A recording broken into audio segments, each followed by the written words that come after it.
COP26 का मामला हो, चाहे G20 समूह का क्षेत्र हो, या चाहे समाज जीवन के अंदर अनेक अनेक विषयों में काम करना हो, चाहे दुनिया के 150 देशों को दवाई पहुंचाने की बात हो, भारत ने एक लीडरशिप रोल लिया है।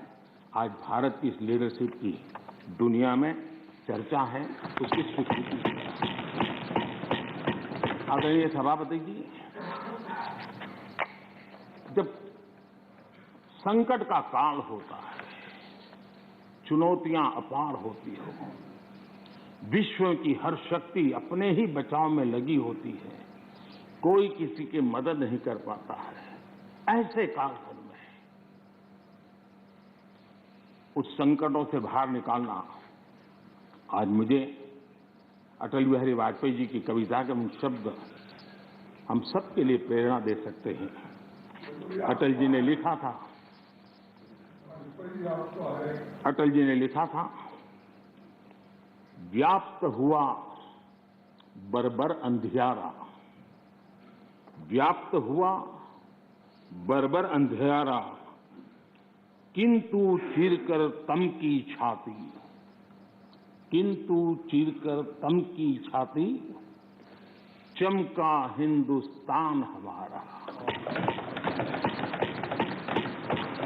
किंतु चीरकर तम की छाती, चमका हिंदुस्तान हमारा, शत शत आघातों को सहकर, शत शत आघातों को सहकर, जीवित हिंदुस्तान हमारा, जीवित हिंदुस्तान हमारा।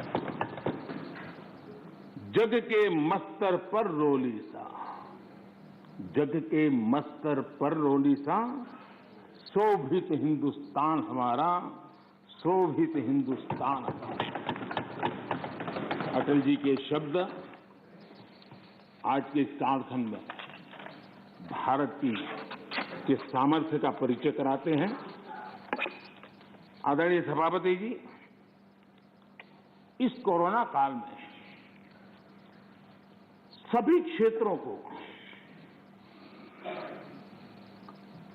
रुकावटों के बीच भी आगे बढ़ने के लिए भरपूर प्रयास किए गए, लेकिन इसमें कुछ क्षेत्र थे जिस पर थोड़ा विशेष बल भी दिया गया, क्योंकि वो व्यापक जनहित में आवश्यक था, युवा पीढ़ी के लिए आवश्यक था। कोरोना काल में जिन विशेष क्षेत्रों पर फोकस किया, उसमें से मैं दो की चर्चा जरूर करना चाहूंगा। एक MSME सेक्टर, सबसे ज्यादा रोजगार देने वाला एक क्षेत्र है। हमने शिक्षित किया,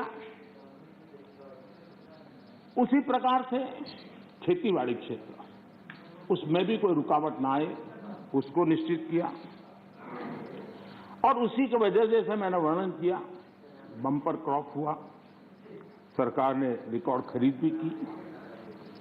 महामारी के बावजूद गेहूं, धान की खरीदी के नए रिकॉर्ड बने।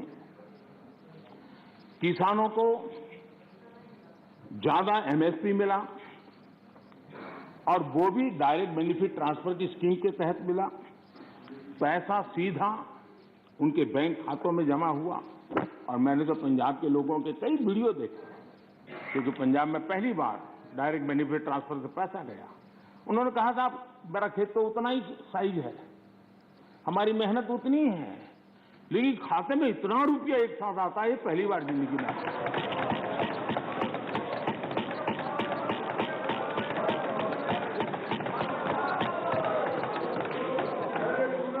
इससे संकट के समय किसानों के पास कैश की सुविधा रही। ऐसे कदमों से ही इतने बड़े सेक्टर को शॉक्स और डिसरप्शन से हम बचा पाए।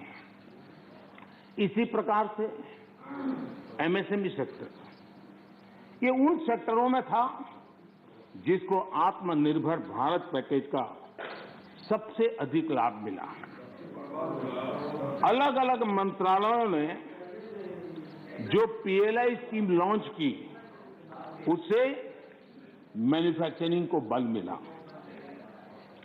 भारत अब लीडिंग मोबाइल मैन्युफैक्चरर बन गया है और एक्सपोर्ट में भी उसका योगदान बढ़ रहा है। ऑटोमोबाइल और बैटरी इस क्षेत्र में भी पीएलआई स्कीम उत्साहजनक परिणाम दे रही है। जब इतने बड़े स्तर पर मैन्युफैक्चरिंग और वो भी ज्यादातर एमएसएमई सेक्टर के द्वारा होता है